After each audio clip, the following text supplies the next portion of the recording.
Muito bem. A iniquidade ainda não estava cheia dos amorreus. Assim, eles tiveram de protelar e esperar antes do êxodo. Mas quando se encheu a iniquidade dos amorreus, então veio um êxodo espiritual, ou êxodo natural, para conduzir o povo a uma terra natural, onde um amorreu natural tinha outrora habitado, chamado aquela terra sua. E pela iniquidade da denominação amorreia, eles têm se chamado a igreja por tanto tempo que sua iniquidade está quase completa. Virá um êxodo quando Deus mostrará quem é quem, onde a própria igreja, a noiva de Jesus Cristo, será levada num êxodo para a terra que foi prometida. Na casa de meu pai há muitas moradas neste lugar. Você não tem de ir lá e pelejar como eles. Já está preparada. Se a habitação deste tabernáculo terrestre se desfizer, temos um já esperando, para que, onde eu estou, estejais vós também. O grande êxodo está próximo. Observe como Deus fez aquele êxodo, quais preparativos ele fez. E estude só por um minuto, então veja hoje. Muito bem. Note, antes deste êxodo, levantou-se um faraó que não conhecera a José. Está vendo? Um faraó que não conhecera a José. Não conhecera a José. O que José representava? A parte espiritual, neste êxodo espiritual. Levanta-se agora. Nós somos liberdade. A mulher foi alimentada por um tempo e metade de um tempo.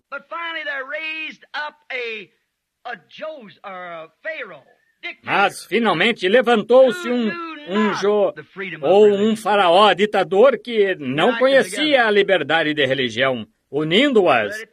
Não deixe isto lhe escapar. Veio um tempo em que houve um faraó, primeiro, teve de vir. E as organizações viveram deliciosamente, viveram como uma vara enxertada na verdadeira videira do cristianismo, mas ainda estava dando seus frutos originais. Mulheres semivestidas, homens intelectuais e negando o poder do Espírito. Mas viveu sob o nome de Igreja Cristã. Era uma videira enxertada, mas o lavrador está vindo agora para podar essa videira, como disse que faria. Todos aqueles que não têm o fruto são cortados e lançados no fogo e consumidos. É uma coisa terrível para se dizer, mas a verdade algumas vezes parece terrível. Como acabei de lhes dizer, como Deus faz seus filhos passarem por águas profundas e areias lamacentas e coisa tal. Ele faz dessa maneira. Lembre-se, o pote tem de ser quebrado em cacos, feixes, pedacinhos para ser remodelado e moído novamente. Parece uma coisa terrível destruí-lo, mas tem de ser feito assim, para refazer o pote, o vaso ou o que se esteja fazendo. Houve um faraó que se levantou, que não conhecera a José. E aquele foi o princípio do princípio. Aquele foi o princípio do êxodo. E quando essa coisa começa a se formar sob um poder político, começa a se formar, Deus começa a se aprontar. A iniquidade dos amorreus estava completa. O tempo que ele prometeu a Abraão estava cumprido. E o tempo de libertação estava próximo.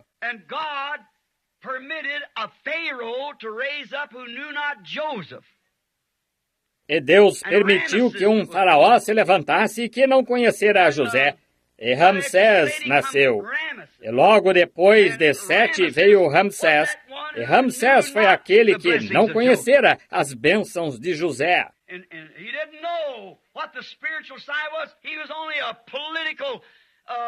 E ele não sabia o que era o lado espiritual. Ele era só um gênio político que pôde tomar a Etiópia e todos os demais países sob poder militar. E isso era tudo que ele sabia. Era o poder militar. Acho que se algum homem fosse espiritual, poderia ver o que está acontecendo agora. Estamos obtendo um faraó que não conhece liberdade de religião. Quando nosso presidente assumiu seu ofício, ele se recusou a jurar a isso que cria em liberdade de religião. Que me dizem do outro dia, quando tivemos esta questão da segregação no Sul? Quando um tal governador de Alabama... Gostaria de poder falar a esse ministro, esse Martin Luther King, como pode esse homem ser um líder e conduzindo seu povo a uma armadilha mortal? Se aquelas pessoas fossem escravas, eu estaria lá, sem meu paletó, defendendo aquelas pessoas. Elas não são escravas, elas são cidadãs. Elas são cidadãs da nação. A questão de ir à escola. Aquelas pessoas, se têm um coração duro e não sabem essas coisas, não se pode inserir coisas espirituais à força nas pessoas. O que é socado ali com poderes políticos. Elas têm de aceitar isto, nascer de novo. Então elas verão estas coisas. Mas este homem, se eu apenas pudesse falar com ele, conduzindo essas pessoas preciosas sob o nome de religião a uma armadilha mortal, onde ele vai matar milhões delas. Elas só entendem o lado natural. Este homem, o irmão de cor, quando aquela grande rebelião veio em Louisiana, eu estava lá na época. Quando houve um ministro de cor, precioso e velho irmão, que se levantou lá e perguntou à milícia, eu poderia falar com eles? Eles são o meu povo. E este velho ministro se levantou ali e disse, quero dizer esta manhã que nunca me envergonhei da minha cor. Meu Criador me fez o que sou. É assim que ele quer que ele permaneça. É assim que ele quer que todo homem permaneça. Ele faz flores brancas e flores azuis e todas as cores de flores. Não misture suas espécies, não as cruze. Você se põe contra a natureza. Ele disse, nunca me envergonhei da minha cor até esta manhã.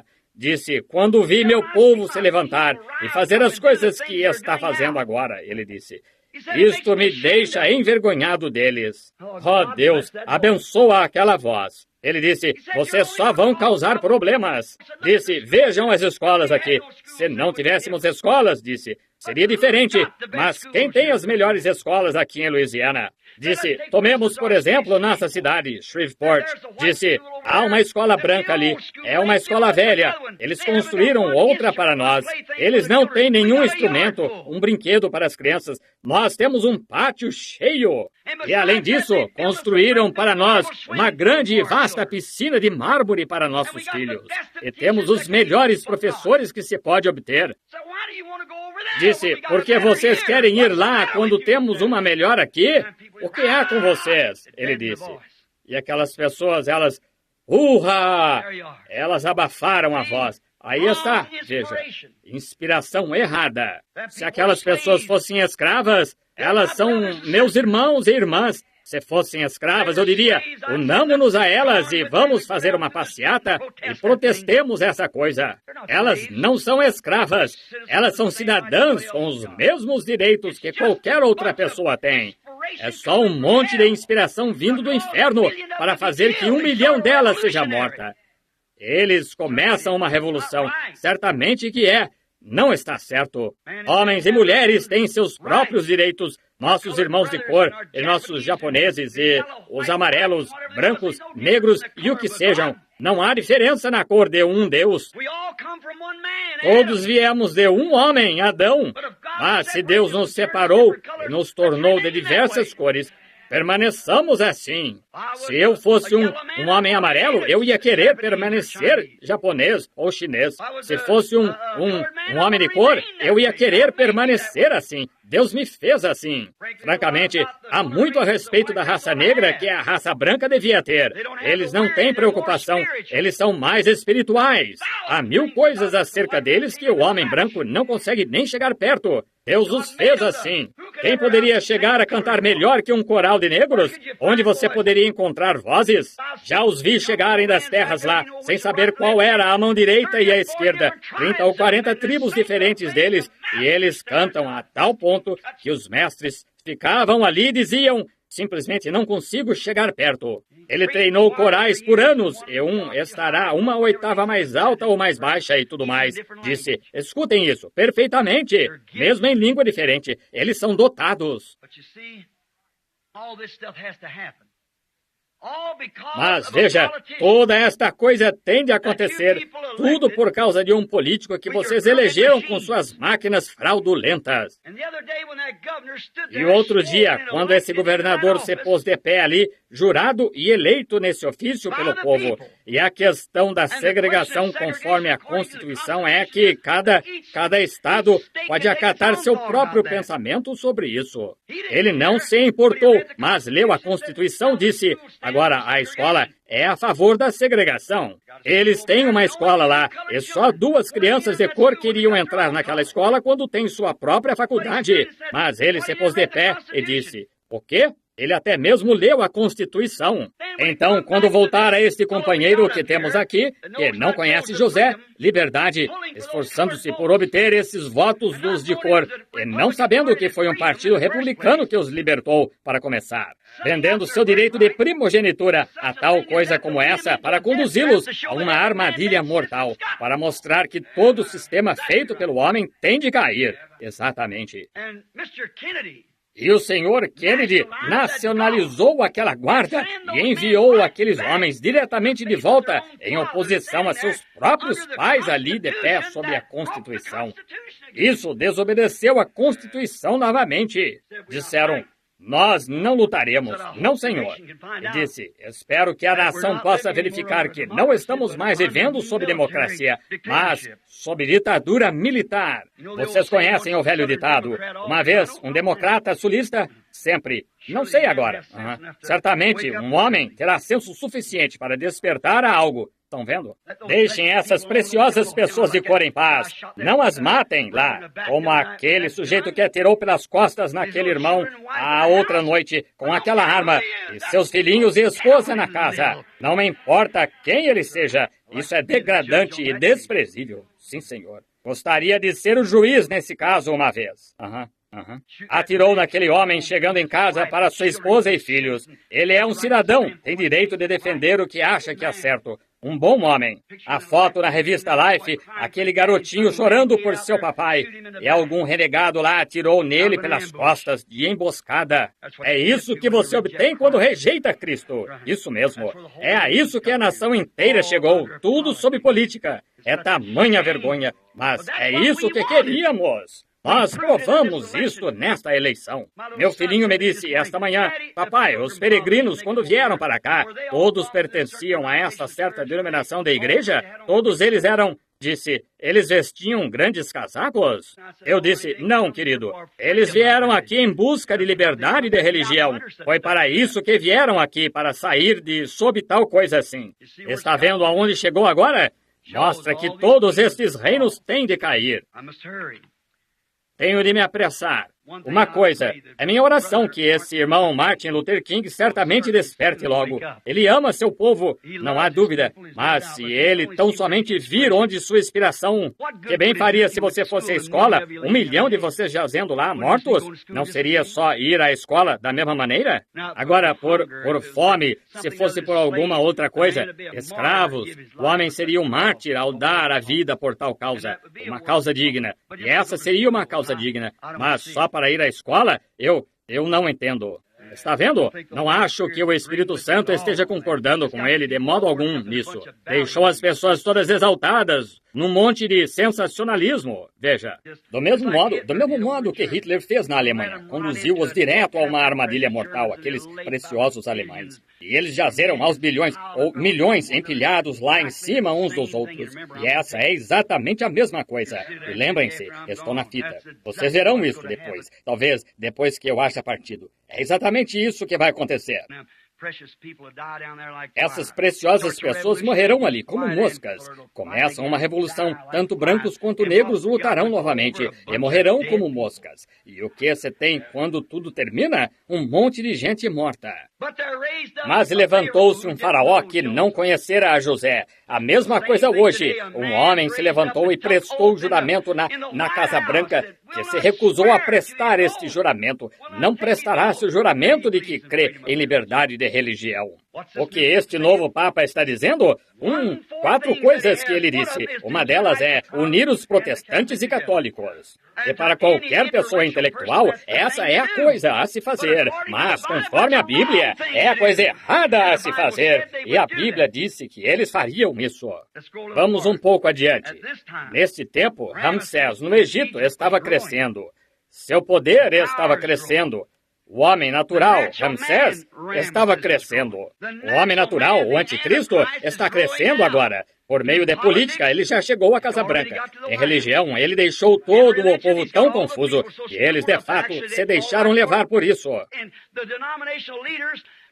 E os líderes denominacionais, praticamente cada igreja que há na nação, já está na confederação de igrejas. Ramsés está crescendo. E estão todos se unindo. E é isso que eles terão.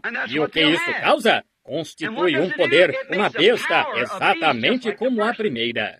Então, há uma perseguição que vem sobre todos aqueles que não se unirem a isto. É um boicote. Será tarde demais, então. Você já recebeu a marca. Não diga, eu farei isso então. Melhor fazer agora. Ramsés estava crescendo. Mas lembrem-se, enquanto Ramsés estava crescendo em poder no Egito, Deus tinha Moisés no deserto. Ele estava crescendo também.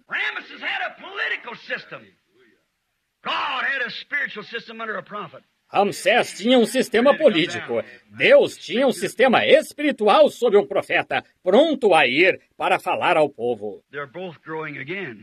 Ambos estão crescendo novamente. Será um confronto um destes dias. O tempo não está longe quando virá um confronto. Como o natural, como a Escritura diz, o natural tipificou o espiritual.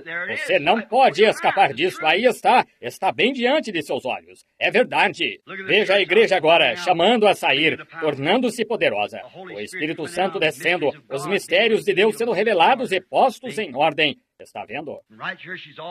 E aqui mesmo, ela já está na Casa Branca. E a igreja está se unindo. Amém. Não uma denominação. Fora da escravidão de iniquidades, para longe dos amorreus. Um povo que é livre. Deus tinha Moisés, seu futuro profeta, ainda que ele já tivesse profetizado, e isto provou que ele estava certo, mas ele ainda estava na escola do deserto, oculto do resto do mundo. Mas ele foi instruído, sendo treinado no deserto.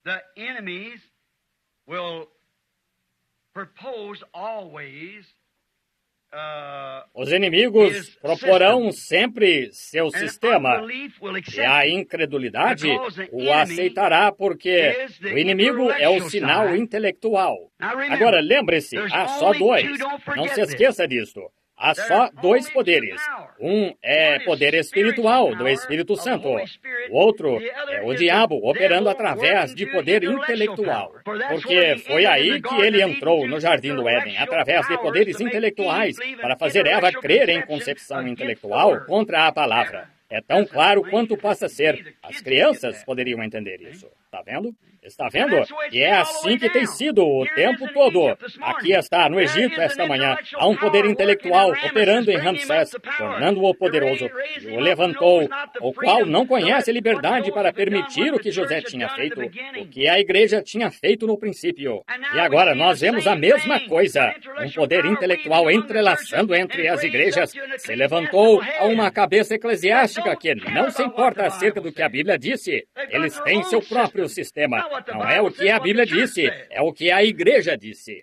E os protestantes se entrelaçaram direto dentro disso, até que todos os seus grupinhos dessa maneira... Bem, claro, eu sei que ela diz isto, mas eu lhe digo, aqueles dias já passaram. Aparência de piedade e negando a eficácia. Toda a escritura da Bíblia aponta direto para isso. Agora, você vê por que eu quero gravar isto e enviar ao povo. A hora chegou. A verdade tem de ser conhecida. O êxodo está próximo. Está vendo? A parte intelectual parece perfeita. E está perfeita. Está exatamente. Mas perfeita a inspiração de Satanás. E então, o tempo todo que este Ramsés intelectual estava crescendo e alcançando o trono, e lembre-se, ele se levantou como o irmão de Moisés. Veja, irmão de Moisés. Um deles tinha de ocupar o trono intelectual, do mesmo modo que José com seus irmãos. E o que eles fizeram com o pequeno José? O excomungaram da palavra. A palavra é Deus. E eles excomungaram a palavra e aceitaram um credo. E agora, o credo cresceu e chegou ao poder. Oh, Deus! Permite que as pessoas vejam isso. Como posso enfatizar mais? Como posso tornar isto mais claro pelas Escrituras, sob a inspiração do Espírito Santo, de que estamos aqui? Oh, você diz, bem, agora se isso viesse do Papa João, ou do Papa fulano de tal, ou do Bispo fulano de tal, está vendo que Deus tomou um pequeno e insignificante habitante do deserto? Você diz, como pode tudo estar errado? Deus trata com um indivíduo, não com grupos. Com indivíduo. Deus conseguindo o seu. A única coisa que ele teve de ter foi um homem por quem pudesse operar. Isso é tudo que ele quer, é um homem. Ele tentou consegui-los no decorrer de cada era. Se ele pudesse conseguir um homem, ele conseguiu um homem nos dias de Noé, um homem nos dias de Elias, um homem nos dias de João Batista.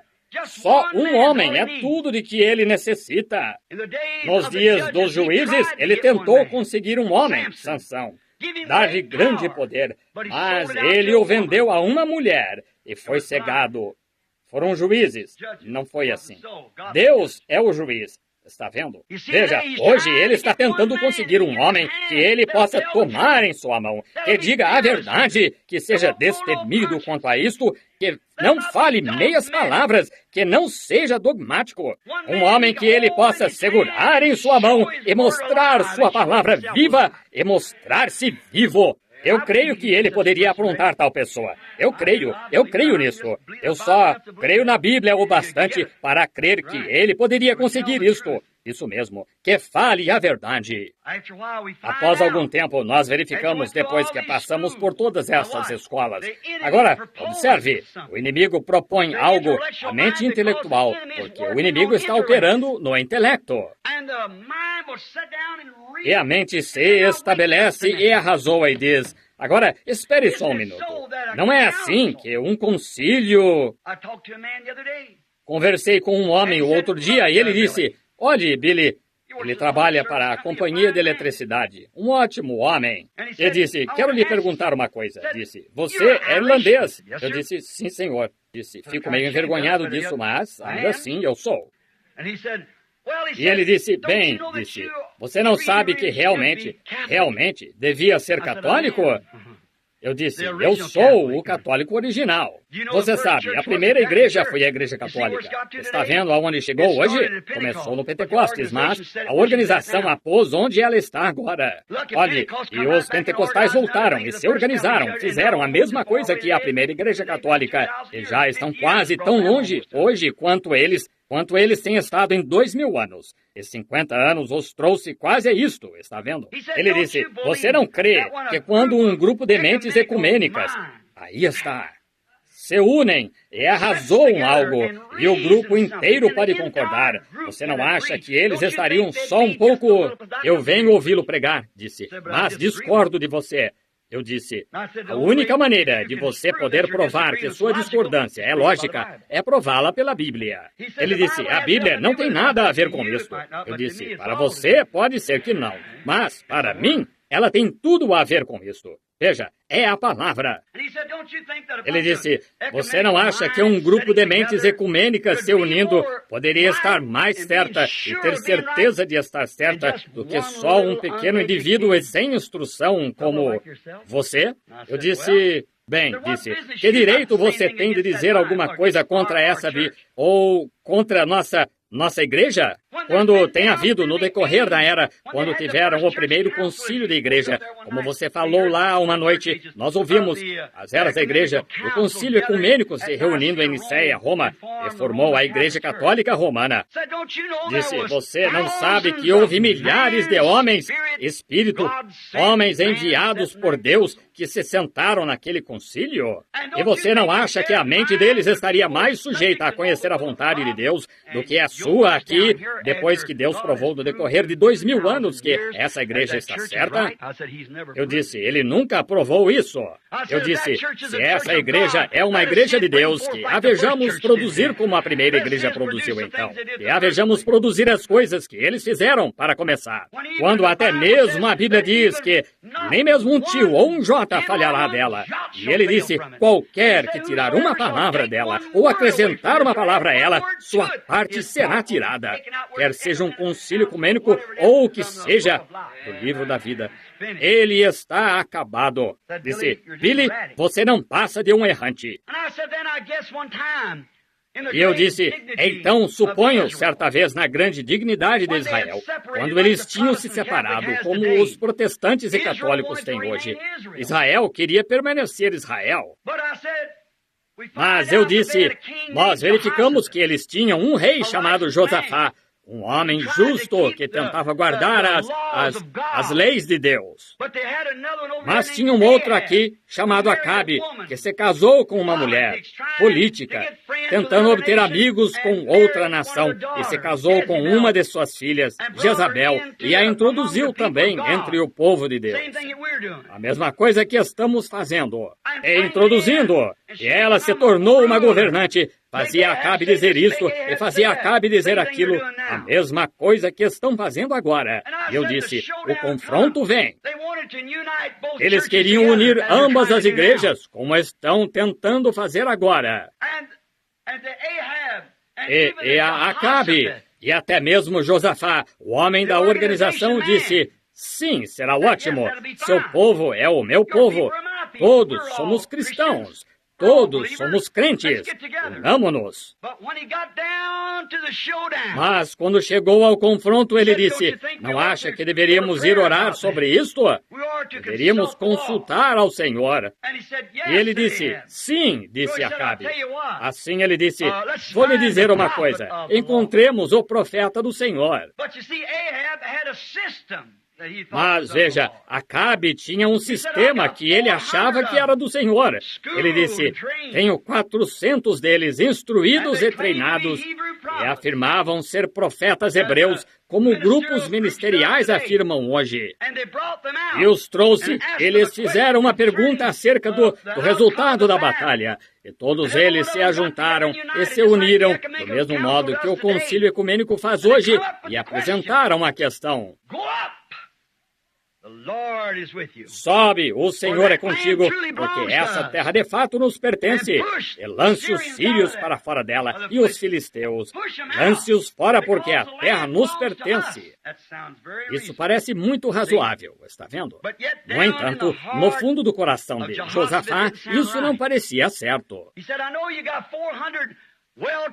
Ele disse, sei que tens aí 400 ministros ecumênicos bem treinados, e todos estão unânimes, até mesmo a ponto de terem feito um par de chifres de ferro, e dito, assim diz o Senhor. Mas será que poderíamos encontrar outro? Ele disse, não fale o rei assim, o político disse. Não fale o rei assim, porque estes homens são homens treinados. Eu próprio os treinei.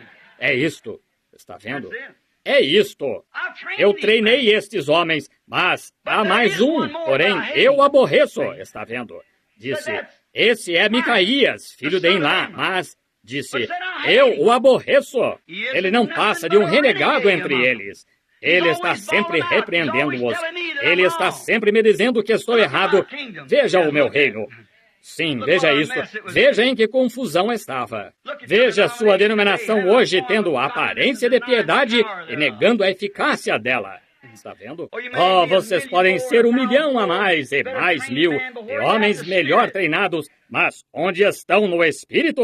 Onde está a sua força que estava em Sansão quando ele se pôs de pé lá, como eu disse outro dia, com toda a sua grande estrutura ali, e cada fibra ali, mas sem vida nelas. O Espírito o tinha deixado. Ele estava desamparado, uma criancinha conduzindo-o de um lado a outro, olhos cegados por causa de uma mulher.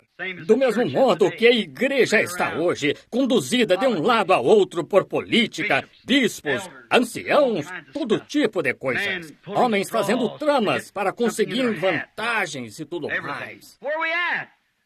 Onde estamos? Assim, quando chegamos a esse ponto, eles enviaram e trouxeram Inlá, ou não Inlá, mas Micaías, o filho de Inlá. Enviaram e o trouxeram, e ele profetizou e lhes disse que Acabe seria morto se fosse lá. E aquele arcebispo deu-lhe um tapa na boca. Ele foi honesto acerca disso.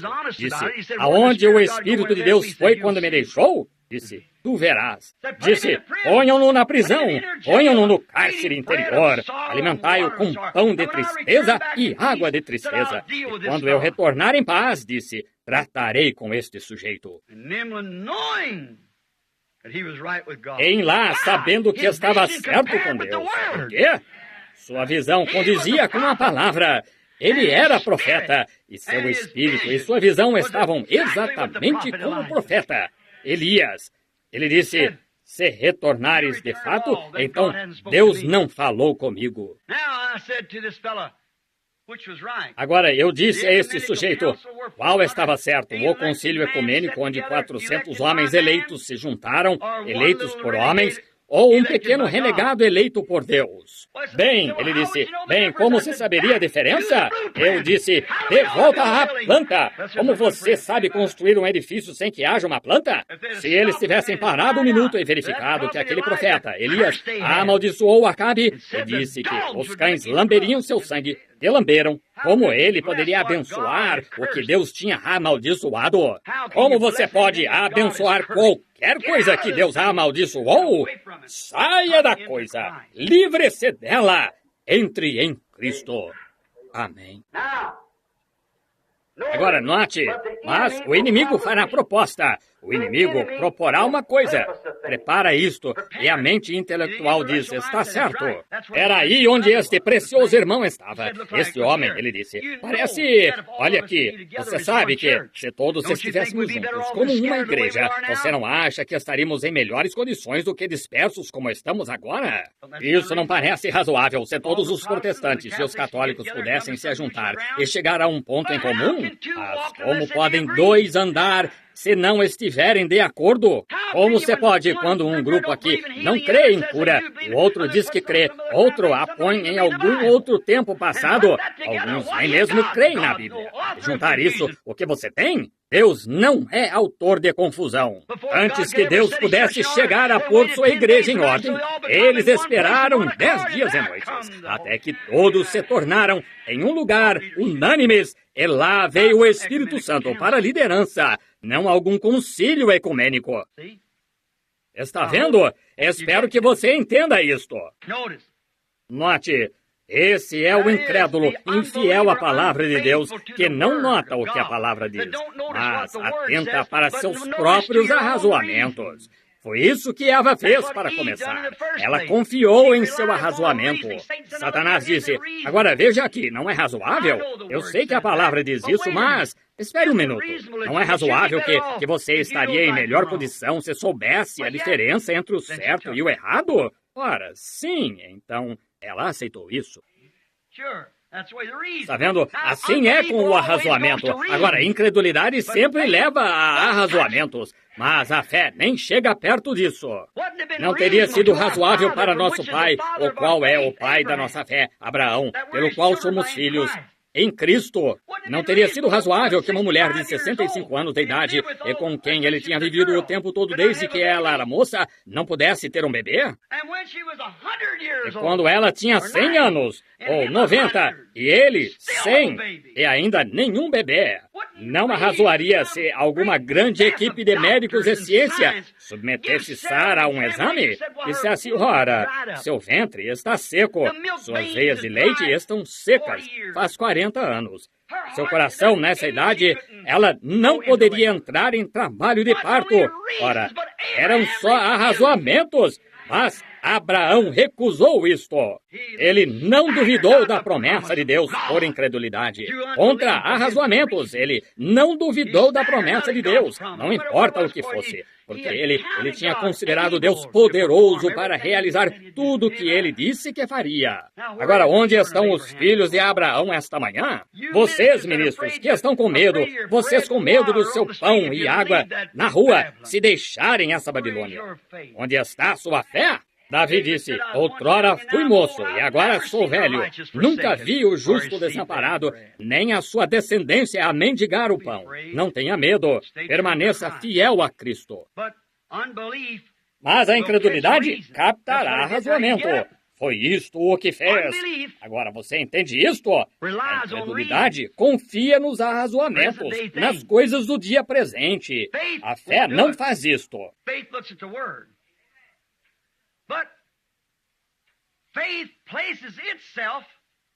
A fé olha para a palavra, mas a fé se coloca sobre a rocha inabalável, a eterna palavra de Deus. Amém! A fé não olha para a razão. Não importa o quanto você possa mostrar que seria melhor.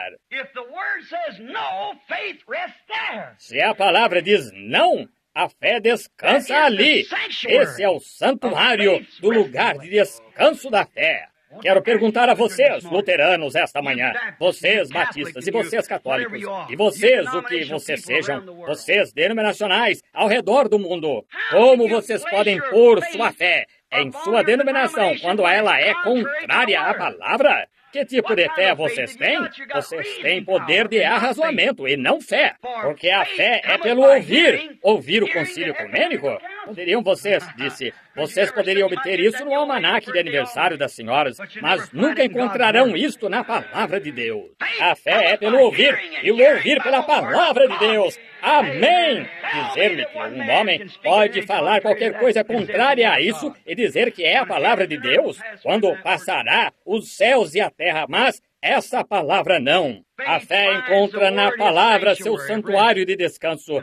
Ela se move até o topo dessa rocha eterna, Cristo Jesus, a palavra, e deita-se ali e descansa. Deixem que os ventos uivem. Deixem que as tempestades estremeçam. Ela está segura para sempre. Ela descansa bem ali nessa palavra.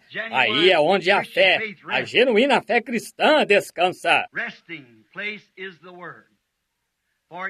O lugar de descanso é a palavra, porque ela sabe que Deus sempre se provará superior sobre cada um de seus inimigos. Não importa quão ruim pareça e como o inimigo tenha entrado e quanto pareça que você está derrotado, a fé ainda sabe. Agora, para vocês enfermos, como eu gostaria de deixar bem enfatizado.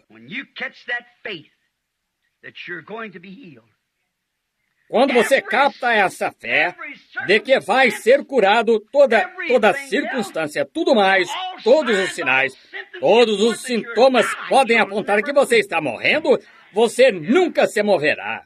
Seu lugar de descanso está no santuário da palavra de Deus, quando a fé genuína se estabelece ali. Não fé manufaturada agora. Fé, não esperança, mas fé. Esperança está aqui fora, esperando que estivesse dentro. A fé já está dentro, olhando para fora e dizendo, está feito. Está vendo? Isso é fé. É aí onde a fé toma seu lugar de descanso, porque sabe que Deus nunca deixará o inimigo passar por cima dele. Ele nunca deixou. A fé sabe disso. Assim, independente da aparência disso, Noé sabia que a arca flutuaria, está vendo? Certamente que sabia. Daniel sabia que Deus fecharia a boca aos leões. Os filhos hebreus sabiam que Deus deteria o fogo. Jesus sabia que Deus o ressuscitaria porque a palavra disse: não deixarei a sua alma no inferno, nem permitirei que o meu santo veja a corrupção. Ele sabia que a corrupção se estabelece em 72 horas. Ele disse: dentro de 3 dias eu ressuscitarei. Está vendo? Tomou seu lugar de descanso eterno no santuário da palavra de Deus. E ali permaneceu. A razão tenta o melhor que puder para reconhecer: bem, este sistema com certeza é melhor. Isto é isso. Parece melhor porque você está olhando com a mente intelectual. Você pode provar arrazoamentos, mas não pode provar a fé, porque se puder prová-la, já não é mais fé. Mas a fé conhece só a palavra e a promessa, e olha para aquilo que você não vê. A fé é o firme fundamento das coisas que se esperam, a prova das coisas que se não veem. Você não pode arrazoar. Eu não posso provar como será feito. Não sei como vai ser feito. Não sei, mas creio. Sei que é assim porque Deus disse assim. Isso está encerrado. É por isso que sei que isto é certo. Eu sei que a palavra é certa. Sei que a mensagem é certa porque está na palavra. E vejo o Deus vivo movendo-se entre ela para provar. Estamos num êxodo. Certamente que é verdade. Nem mesmo a própria morte pode estremecer a fé. O homem se encontra bem na morte, bem diante da morte, e clama a vitória da ressurreição. Paulo: onde está, ó morte, teu aguilhão? Onde está, ó inferno, a tua vitória? Está vendo? Porque Cristo ressuscitou e aqueles que estão em Cristo sairão com ele em sua vinda. Está vendo? Não pode mudar isso. Sim, a fé faz a palavra de Deus seu santuário do seu eterno descanso. Ela se fundamenta na palavra de Deus. Note novamente. Agora, nós só temos um pouquinho mais de tempo, cerca de 25 minutos, se não se importam. Eu quero continuar esta fita só por um minuto. Note o rei, aquele novo rei que se levantou, que não conhecia José. Qual foi sua primeira trama para destruir o poder de Israel? Foi com seus filhos. Está certo? Ele tentou destruir seus filhos. Agora, escutem com atenção. O mesmo diabo, numa forma diferente de realeza, tentou destruir o Filho único de Deus. Estão vendo? Livrem-se dos filhos primeiro, antes que eles comecem. O diabo é um pássaro muito astuto, vivo. Ele sabe como atingir a coisa antes que ela comece. Ele sabe. Estão vendo? É a única coisa que você pode chegar a fazer para derrotá-lo é confiar em Cristo, é se humilhar e deixar que Ele o conduza. Está vendo? Você nunca fará isso de nenhuma outra maneira. Seus poderes intelectuais nunca farão. Você tem de crer, só confiar nele. Ele é o pastor. Não compete à ovelha manter o lobo afastado. Compete ao pastor. Mas a ovelha tem de permanecer com o pastor para ficar segura. Essa é a minha zona de segurança. É em Cristo. E Cristo é a palavra. Essa é a zona de segurança. Note, o diabo, na forma de Ramsés, um rei, a primeira coisa que ele fez foi se livrar das crianças, com morte natural. Então, logo o Filho de Deus nasceu. Ele tinha se mudado do Egito porque Deus destruiu o Egito, amaldiçoou-o. Nunca voltou desde então. Então, ele esteve em Roma. Satanás mudou seu trono para Roma. E a primeira coisa que Roma fez para destruir tudo isto, para ter certeza, o diabo, naquele sistema romano, tentou destruir o quê? O Filho de Deus, para começar. O mesmo diabo. E hoje, ele tem feito a mesma coisa, sob o sinal do espírito agora religioso, professando o cristianismo, e tomando nossas moças e casando-as com moços católicos, e fazendo-os criar seus filhos católicos para quebrar o poder do outro lado. Aí está seu demônio. Aí está seu diabo sentado sobre 7 montes, usando coroas tríplices, simplesmente espertalhão e astuto, inteligente, intelectual como a serpente. A semente da serpente, seus filhos, usando as mesmas técnicas intelectuais. Veja, então eles mataram os filhos nas outras 2 vezes. Eles mataram os filhos com quê? 2 vezes. Agora lembre-se, observe essas 2 e essas 3. Está vendo? Ele matou os filhos das primeiras 2 vezes com morte natural. E desta última vez, ele está tomando os filhos e os matando com morte espiritual.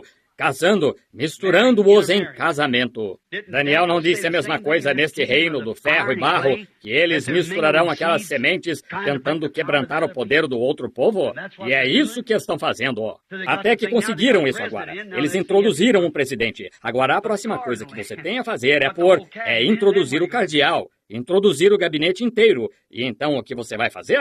A próxima coisa que eles fazem, eles tomam o dinheiro deles e pagam a dívida dos Estados Unidos e o emprestam da igreja. E então você está vendido. Agora, nós estamos vivendo hoje pagando nossas dívidas externas lá com dinheiro de impostos que não serão pagos até que 40 anos tenham transcorrido. Nós não temos mais dinheiro, mas a igreja tem. A Bíblia não diz que ela estava adornada com ouro? E, que coisa. Mas é assim que fazem. Veja, casam com suas filhas. As filhas casam com seus filhos. Criam seus filhos católicos. Exatamente. Matam-nos com morte espiritual. A Bíblia não disse que ele a lançaria numa cama de mundanismo e feriria de morte espiritual seus filhos. Apocalipse 17. Está vendo? É sempre a palavra. Não me importa onde você vá, ainda é a palavra. Tem de se encaixar corretamente no quadro. Senão, não é a palavra, não é a palavra. Se não conseguir que seja a Bíblia de um extremo ao outro, então está errado. Olhe, durante este tempo, Deus estava treinando o seu servo para o seu trabalho. Treinando-o fora da vista deles, fora dos planos deles, seus esquemas. Estão entendendo? Fora do sistema organizacional deles, Deus estava treinando um homem para o seu propósito. Ele só estava deixando isso prosseguir. Deixou-o casar e ter sua esposa e filhos. Filho, Gerson. Ele estava vivendo uma vida muito boa, abençoando-o ali, mas o tempo todo ele o estava aprontando, treinando-o.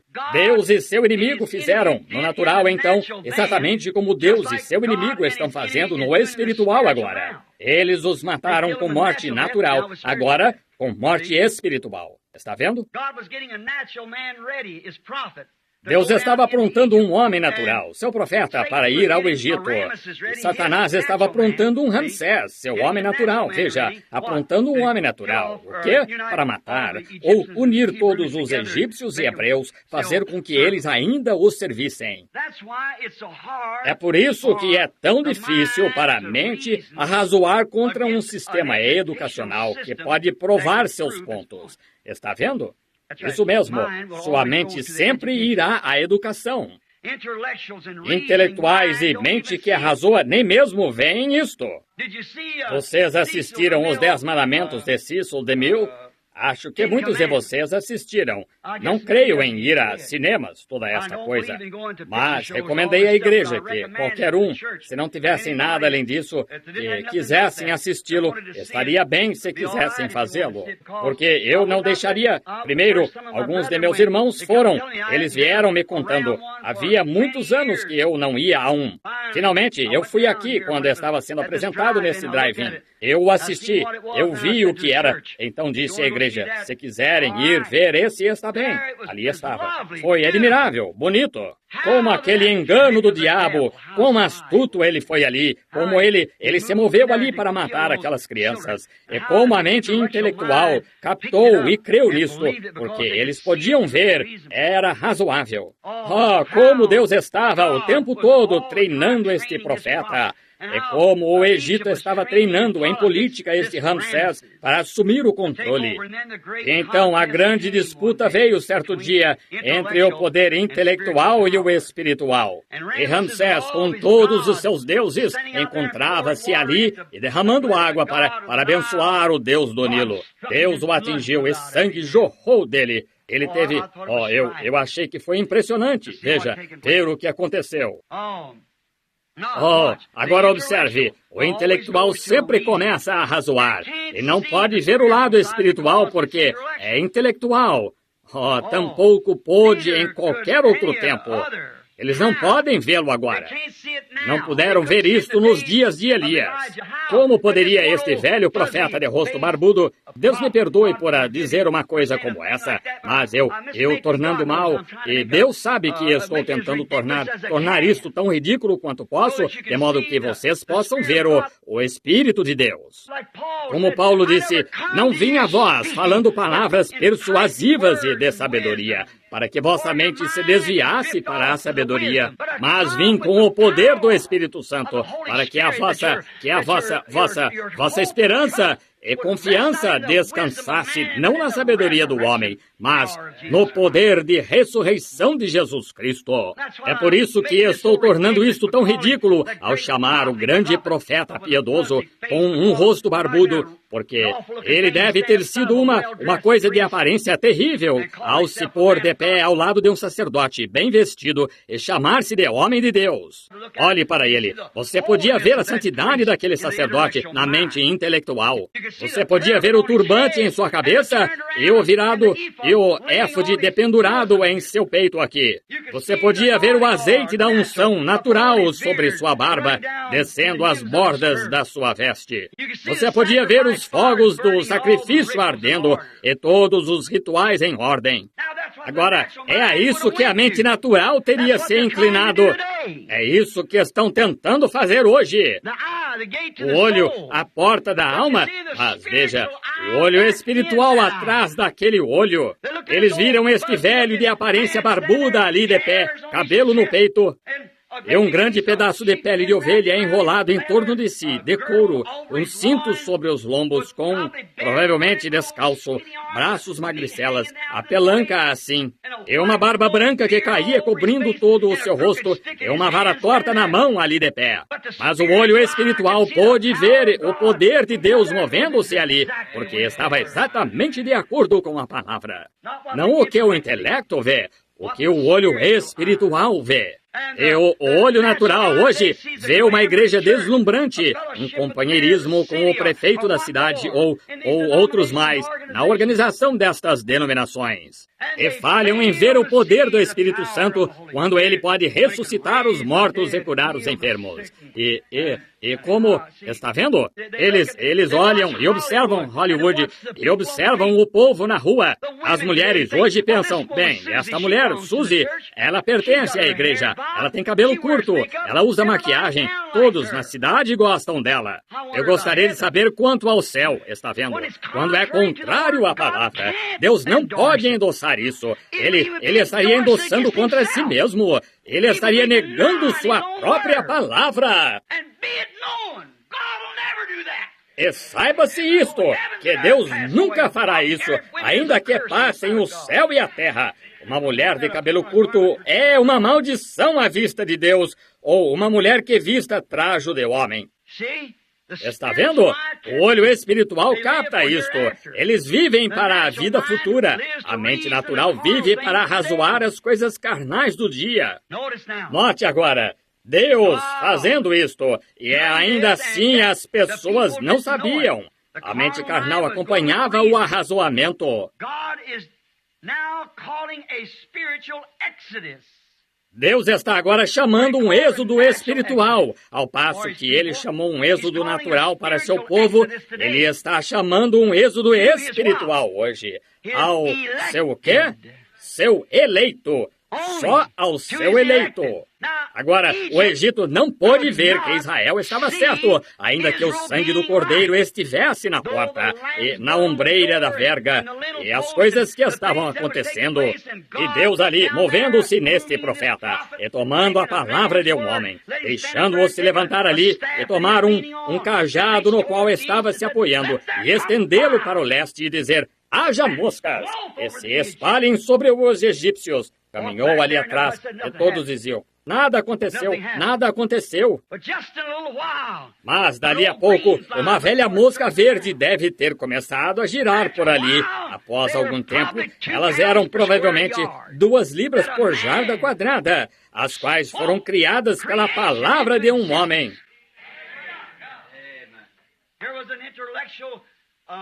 Havia um Ramsés intelectual ali de pé, que era contra um homem muito religioso e contra o Espírito do Deus vivo.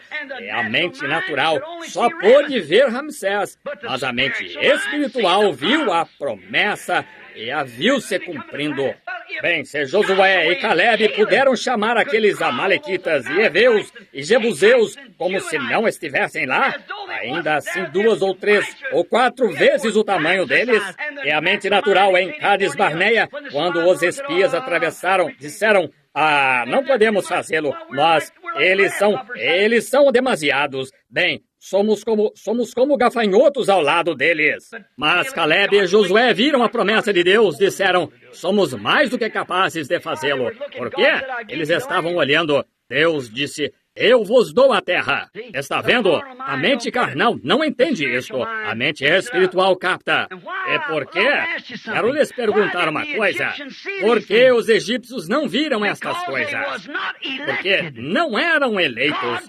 Deus disse a Abraão antes que acontecesse: entenda isto, você, igreja adormecida.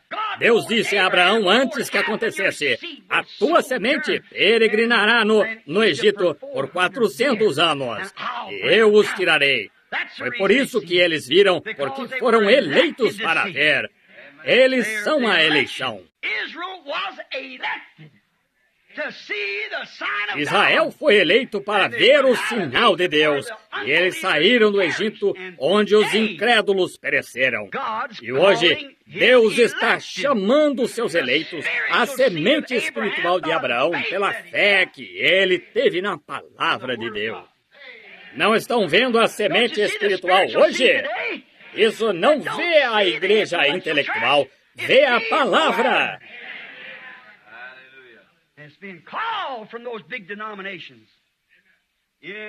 E está sendo chamada dessas grandes denominações à presença de Jesus Cristo. Isso ficou claro? Vocês entenderam? Muito bem, nós iremos adiante.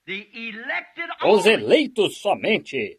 Doutor D.L.P.H., eles nunca veem isto. Eles não foram eleitos. E lembre-se, esta eleição está chegando agora. Não é só para ir a outra nação, é para ir para a glória, onde seus nomes estão escritos no livro da vida do Cordeiro. Não sob o pequeno cordeiro animal natural que tirou Israel, de modo que eles puderam se apostatar dali e voltar. Mas este não pode. Este está sob o sangue do Cordeiro de Deus, que foi morto antes da fundação do mundo. E seus nomes foram postos no livro da vida do Cordeiro antes da fundação do mundo. E eles estão ali, eleitos. E quando aquela luz lampeja sobre eles, assim, esses muros denominacionais caem deles. E aqui vêm eles. Saí do meio deles, disse o Espírito Santo nestes últimos dias. Não toquei suas coisas impuras. Eu vos serei Deus, vós me sereis filhos e filhas. Observe. Israel estava observando. Eles sabiam que Deus tratava com seus profetas. A palavra vinha a eles. E eles vinham vê-la. E eles a viram. E agora, o sinal intelectual, nós o vemos agora, que eles estão crendo em suas organizações. Eles ainda estão em seus credos.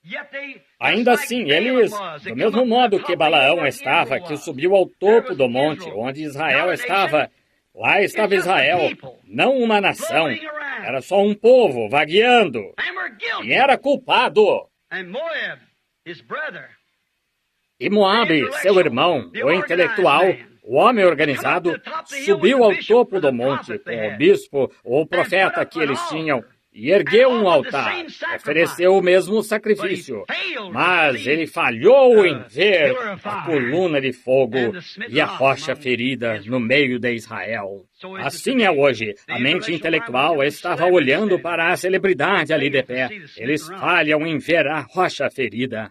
Até mesmo o próprio bispo falha em ver o poder do Espírito Santo, o alarido do rei no arraial. Eles falham em ver isto. Assim, é dessa maneira que é novamente hoje. Deus está chamando o seu povo eleito, e eles estão eleitos agora. E agora eles estão eleitos para quê? Para uma ressurreição. E que tipo de sinal ele está lhes mostrando? O sinal da ressurreição. O que ele estava lhes mostrando, então? Um sinal de libertação, para libertá-los da servidão. Um sinal de poder que podia fechar os céus, ou podia enegrecer os céus. E agora, ele está mostrando o poder da ressurreição do seu Filho vivendo entre eles, para ressuscitá-los deste sepulcro e cemitério em que estamos, para a terra que ele nos prometeu. O sinal da ressurreição, chamando para sair do Egito espiritual e Babilônia espiritual. Sabendo, permitam-me dizer isso suavemente agora, de modo que vocês o captem. Fazendo isto pelo mesmo sistema que ele fez no princípio. A mesma coisa que ele está fazendo. Cegando os olhos do incrédulo, abre os olhos do crente. E note a política fazendo isto no lado intelectual. Política e igreja. Política e nações. Tudo. E o outro lado está o oculto deles.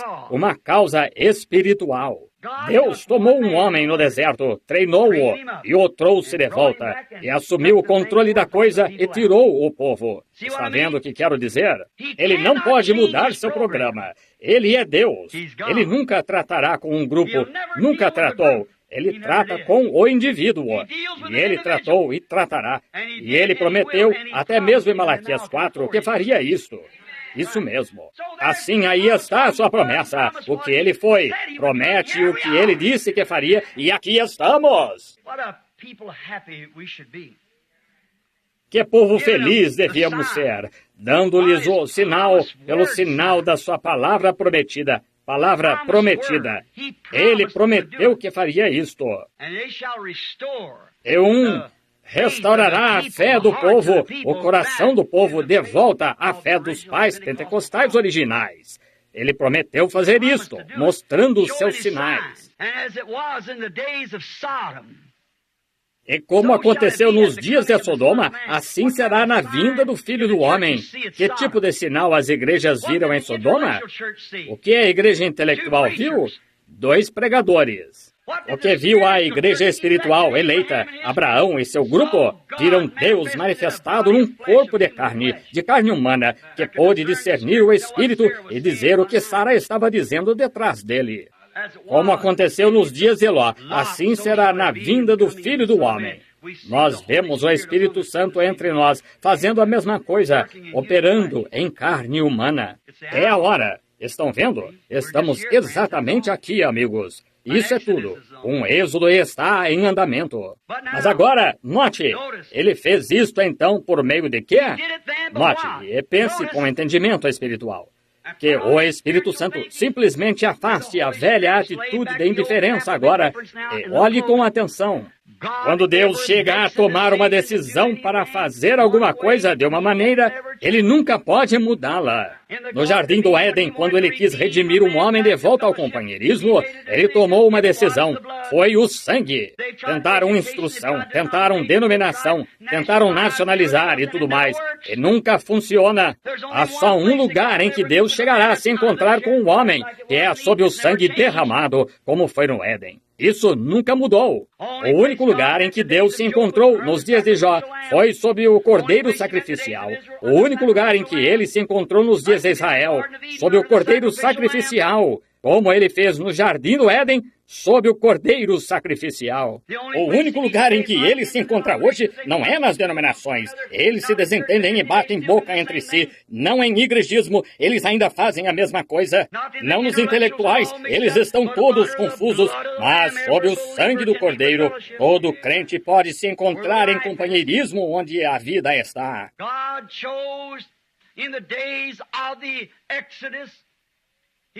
Deus escolheu nos dias do Êxodo, ele chamou um grupo para sair, e daquele grupo, quero que note uma coisa, ele só teve 2 que foram até a terra prometida, pelo que ele escolheu tirá-los. Política, organização? Ele escolheu um profeta com um sinal sobrenatural de uma coluna de fogo. de modo que o povo não se equivocasse. O que o profeta dizia era a verdade, e Deus descia uma coluna de fogo e se vindicava, mostrava a sua palavra. Está certo? Foi isso que ele trouxe, seu primeiro êxodo.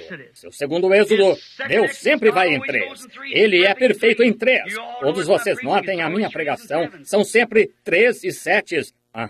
7 é o completo. 3 é sua perfeição. Primeira, segunda e terceira puxada. Todas as coisas. Estão vendo? Justificação, santificação, batismo do Espírito Santo. Pai, Filho, Espírito Santo. Tudo. Estão vendo?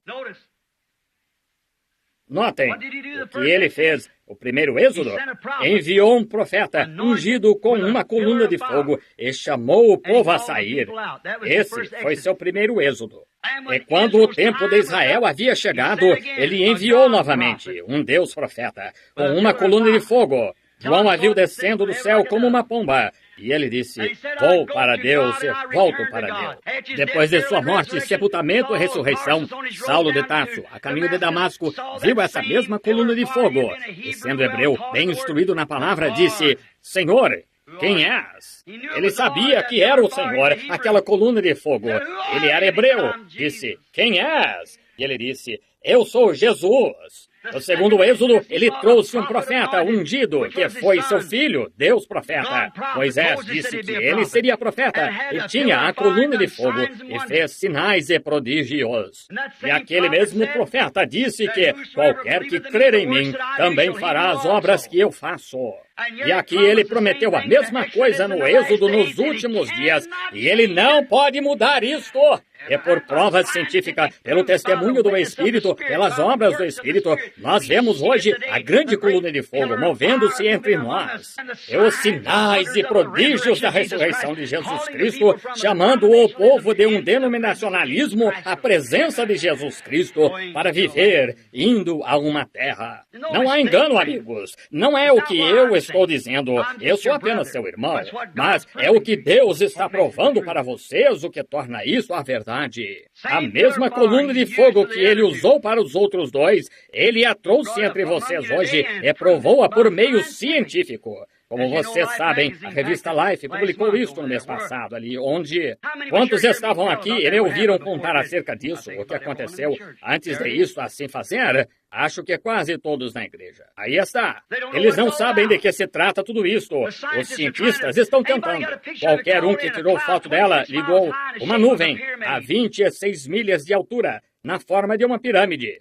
7 anjos representados ali trouxeram de volta. Eles trouxeram a palavra de Deus sob a inspiração. Isto lhes diz estas horas a que vocês estão chegando e vivendo. A mente espiritual captará isso agora mesmo. Veja, e entenderá. É um êxodo.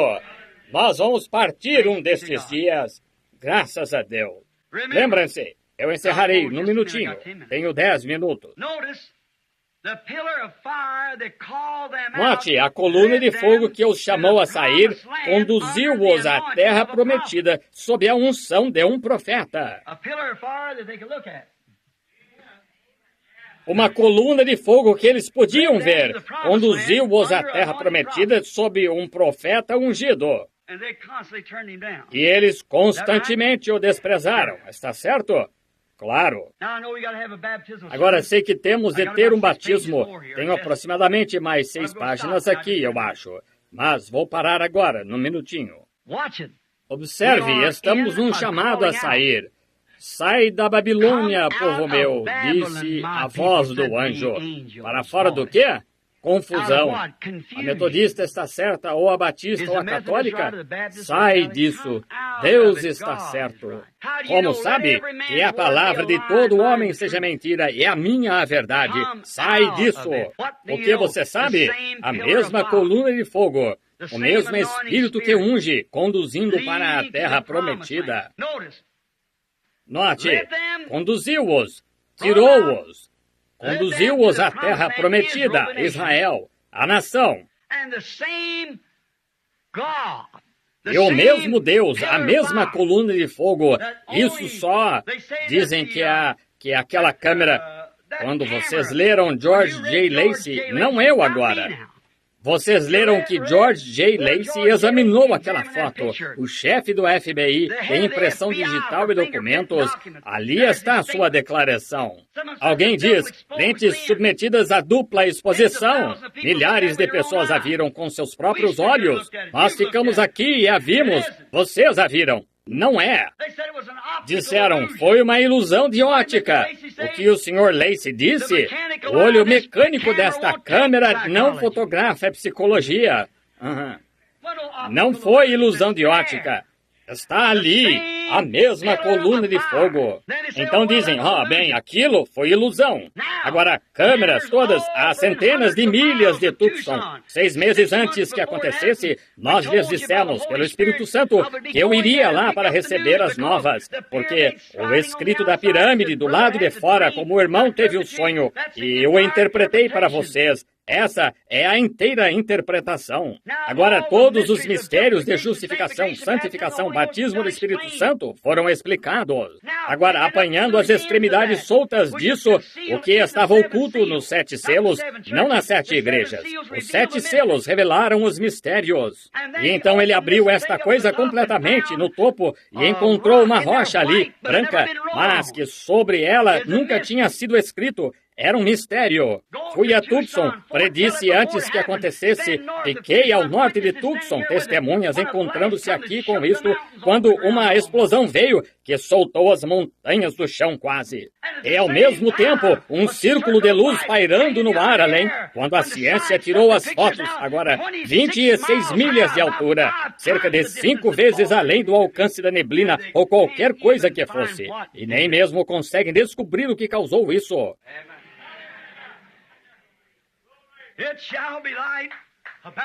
No tempo da tarde haverá luz. O caminho para a glória você sem dúvida encontrará, se for eleito.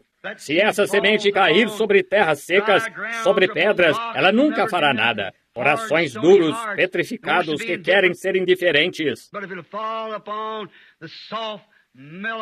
Mas se cair sobre a terra mole, macia, da fé, ela produzirá um cristão, dando frutos do Espírito. Note como Deus fez isso. Agora ele tem essa mesma coluna de fogo. Isso está vindicado. Alguém disse, por que não vai dizer a esses cientistas sobre isso? Imagina-se que eles creriam nisso? Não deiteis aos porcos as vossas pérolas. Jesus disse para não fazê-lo. Eu não tenho direção para fazer isto, mesmo morando ali na cidade onde estavam solicitando isto. Pensei em ir, o Espírito Santo disse, fique longe, não é para eles. Volte e conte ao tabernáculo.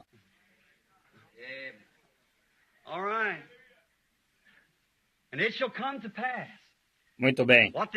E acontecerá, se o que eles dizem se cumprir, então lembre-se, eu falei, o Senhor diz. Veja, antes que aconteça, ali acontece. Escute a Bíblia, a voz de Deus chamando você neste dia. Agora quero que note, esta mesma coluna de fogo está conduzindo o povo novamente a uma terra prometida, o milênio, onde nós verificamos sob a inspiração deste 6º selo. Isso nunca foi ensinado antes. Como a terra tem de ser purificada para o milênio. A coluna de fogo os está conduzindo a um milênio. E note a coluna de fogo que conduziu Israel da servidão naquele êxodo. A coluna de fogo, sob a liderança de Deus. Deus era o fogo, e a coluna de fogo só ungia o profeta. Era para a coluna de fogo permanecer como testemunha celestial de que Moisés foi chamado a sair. Lembre-se que Datã, os demais, disseram, bem, devíamos criar uma organização. Moisés, levas demais sobre ti. Tu tentas dizer que és o único santo entre nós. Toda a congregação do Senhor é santa. Como podes levar isso sobre ti? E Moisés caiu sobre seu rosto e começou a chorar. Deus disse, separa-te dele. Eu apenas abrirei a terra e o engolirei. Tipo, como pode... Moisés lhes disse que lhes estava dizendo o que Deus tinha dito, Deus indicando que isso era a verdade. Até mesmo Miriam, a própria profetisa, e Arão riram de Moisés por casar com aquela moça etíope, zombando dele. E Deus se irou. Falaram contra seu servo. O que ele fez? Ele os fez sair à porta do tabernáculo. E Miriam, ainda que fosse profetisa, mas Moisés era mais que profeta, mais que profeta. Ele disse, não temeis a Deus? Se houver um profeta entre vós, eu, o Senhor, falarei a ele em visões e me darei a conhecer a ele em sonhos. Mas, disse, não Moisés. Disse, não temeis a Deus? E ela ficou meio morta com lepra naquele minuto. Vocês sabem disso. Ele não disse, João Batista, saístes a ver um profeta? Sim, mais que profeta? Por quê? Porque ele era mais que profeta? Ele era o mensageiro do pacto, o arco que mesclou aquelas duas dispensações. E hoje, o que temos entre nós, este grande Espírito Santo, é mais que profeta. É Deus manifestado entre nós, com sua palavra para provar isto. Faz mais que um profeta, milhares de vezes mais que os profetas fazem.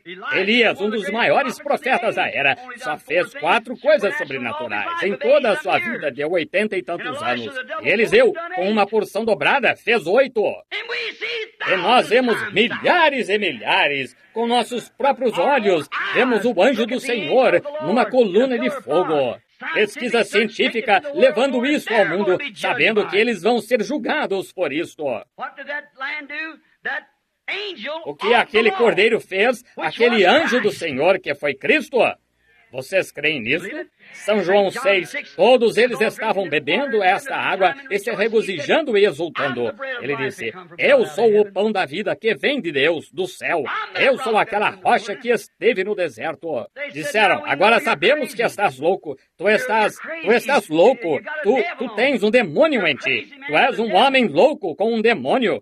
Você sabe, as pessoas recebem um espírito nelas. Às vezes elas tornam-se muito ativas, religiosas. Disseram, tu és um demônio. Tu tens um demônio em ti. Tu és samaritano e tens um demônio em ti. Disseram, e aqui tu nem mesmo tens mais de 50 anos e dizes que viste Abraão?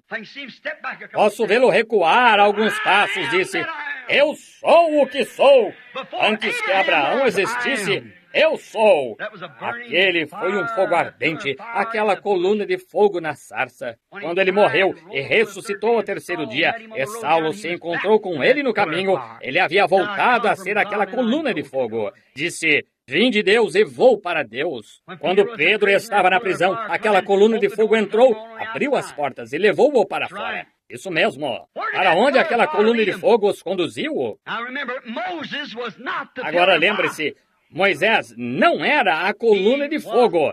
Ele era o líder ungido sob aquela coluna de fogo. E a coluna de fogo só vindicou sua mensagem com sinais e prodígios. E aquela coluna de fogo os conduziu à terra que Deus lhes prometera, onde ele próprio se faria carne entre eles algum dia. Está certo? O que eles fizeram? Murmuraram e demonstraram aborrecimento e tudo mais, para mostrar que estavam sob o sangue de um cordeiro comum. Mas esta vez, glória a Deus, a coluna que vemos entre nós, a coluna de fogo, nos conduzirá ao milênio, quando ele retornará ao seu povo naquele grande reino milenar depois deste êxodo, onde viveremos eternamente com ele. Ele sempre tem a palavra do Pai, sempre prova que ela está certa. Estamos num êxodo, e partindo e desligando as fitas no momento. Oh, my friends, my brothers, both present and... Oh, meus amigos, meus irmãos, tanto presentes quanto os que ouvirão as fitas, permitam-me, como seu irmão e cidadão do reino de Deus, saiam neste êxodo, pois todos que forem deixados para trás levarão a marca da besta. Saiam da Babilônia, saiam desta confusão, saiam destes sistemas e sirvam ao Deus vivo. Deixem este grande anjo do pacto, Jesus Cristo em forma de Deus, não teve por usurpação, mas tornou-se igual a Deus. Agora, ele é uma coluna de fogo, na mesma forma em que esteve lá no passado, trazendo aquele primeiro êxodo, trazendo o segundo êxodo, e aqui está ele com o terceiro êxodo. O primeiro êxodo que ele fez, ele os tirou de uma terra natural para uma terra natural. O segundo êxodo, ele tirou de uma condição espiritual para um batismo espiritual do Espírito Santo. Agora, ele os está trazendo do batismo espiritual do Espírito Santo diretamente de volta à terra eterna do milênio e à grande vida futura. A mesma coluna de fogo, pelo mesmo sistema ungido, o mesmo Deus fazendo as mesmas coisas. E a mesma palavra que declarou o primeiro, declarou o segundo. A mesma palavra que declarou o segundo, declarou o terceiro. E aqui a vemos entre nós.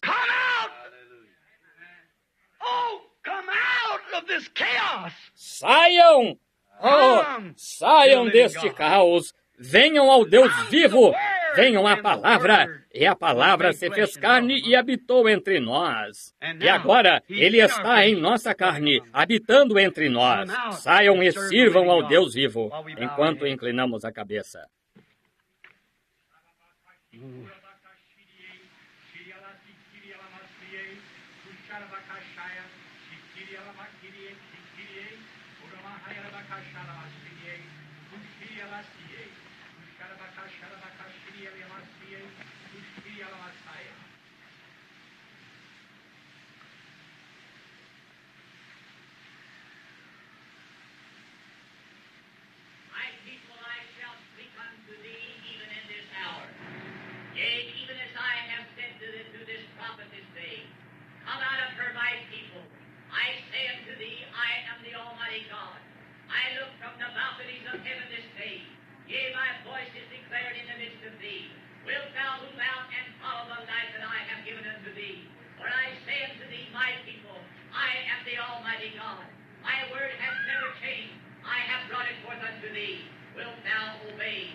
Um irmão fala em outra língua, outro irmão dá uma interpretação. Editor. Com a cabeça inclinada, do fundo da sua alma, do fundo de tudo que há em você, você está disposto a se lembrar de... Você está pronto a parar com todas as coisas do mundo e viver para Deus? Agora, se não faz isso sinceramente, não o faça, mas se faz sinceramente de todo o coração de que agora está convencido, como Jesus disse, no fim do seu ministério, credes agora? Você está convencido de que estas coisas são certas, vindicadas por Deus, e de que estamos no tempo do fim, verdadeiramente quer vir a Cristo agora? Venha neste êxodo do chamado a sair da indiferença, denominacionalismo, ideias e coisas do mundo, e quer se render de todo o coração a Ele e sair no êxodo para a bendita terra prometida. Você erguerá as mãos enquanto oramos? Vocês realmente têm certeza que querem sair? Todos? Pai Celestial, esses que estão com as mãos erguidas, permite que eles saiam agora, Senhor. Que o Espírito Santo, pela promessa da palavra, que o Espírito Santo entre no coração deles. Da nossa congregação, houve cerca de 20 mãos, eu suponho, Pai. Os que estão satisfeitos e sabem que é verdade e que querem sair. Se houve, nos dias da saída de Israel, de 2,5 milhões de pessoas, só 2 entraram na terra. Nos dias de Jesus Cristo, houve cerca de 120 que entraram.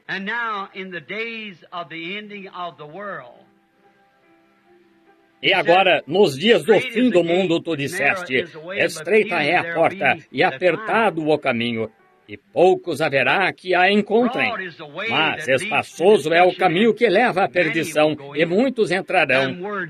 Essas palavras não podem falhar. Elas são tuas. Agora eu rogo por eles, Senhor. Rogo que tu circuncides nesta hora, pelo teu Espírito Santo, o coração deles. Tira todas as coisas do mundo. Circuncida o ouvido deles, para que possam ouvir claramente a voz de Deus, chamando através da sua palavra e através da luz do dia. E concede, Senhor, que seus olhos sejam abertos, de modo que possam ver a glória de Deus nesta última hora de encerramento. Tu disseste, tudo que o Pai me deu virá, e eu os ressuscitarei no último dia. Senhor, talvez haja muitos aqui que ainda não entendam.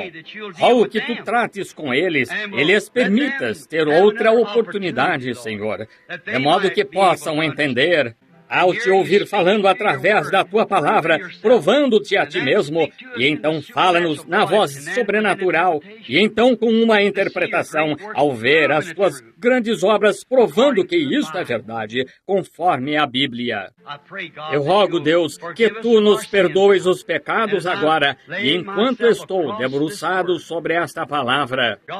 Deus, estou me lembrando que há apenas uma semana eu me estendi sobre um homem morto aqui no chão. Eu vi o grande Espírito Santo trazê-lo de volta à vida. Seus olhos virados para trás, na parte de trás da sua cabeça, jazendo morto. Só umas pequenas, poucas palavras invocando o teu nome, eu o vi viver. Aqui está ele hoje, vivo ainda. Senhor, tu és o mesmo Deus que, de quando Paulo se estendeu sobre aquele menino, ouvindo-o pregar por tanto tempo, aquele homem que caiu da janela. Tu és o mesmo Deus que pode restaurar a vida. Nós te agradecemos, Pai. Pode ser que o incrédulo não creia, mas nós cremos, Senhor. Tu te provaste a nós. Agora, que a meditação do meu coração e os pensamentos da minha mente, a minha força e tudo se fundam nesta palavra, e que a palavra e eu juntos, Senhor, com o povo, marchemos em direção ao reino de Deus. Concede isto, Senhor. Perdoa os nossos pecados, cura nossa enfermidade e torna-nos súditos do teu reino. E agora, enquanto estes estão vindo, Senhor, e o tanque está sendo aberto, a água está pronta, e o batismo estará começando em alguns minutos, nós nos lembramos que quando este mesmo evangelho foi pregado, a Bíblia disse, todos os que criam eram batizados. Aqui estão lenços postos aqui, Senhor, que eu abençoo em nome de Jesus Cristo para a cura dos enfermos. Então, quando nossos cultos são longos, demorados, porque as horas são tardias, temos de inserir a palavra enquanto há terreno em que inseri-la, porque o frio, o inverno está vindo. Nós o vemos. As folhas estão caindo e sabemos que o inverno está perto. Devemos arranhar a superfície e enterrar a semente. Assim eu rogo, Pai Celestial, que tu fales a cada coração. E a Bíblia disse, todos que criam eram batizados. E, Senhor, se há agora muitos aqui que creram e ainda não foram batizados em nome de teu amado Filho Jesus, que eles venham esta manhã, doce e humildemente, e confessando os seus pecados e morrendo para as coisas do mundo, para serem sepultados, para receberem o nome de Jesus Cristo, para viverem piedosamente daqui em diante, pela ajuda do Espírito Santo. Nós os encomendamos a Ti agora, Senhor, com este propósito, em nome de Jesus Cristo. Amém. Agora passamos o culto ao irmão Neville e ao que quer que ele tenha a dizer enquanto nos aprontamos para o batismo. E esta noite, às 7h30, querendo o Senhor, quero gravar esta outra mensagem. Deus os abençoe e até então.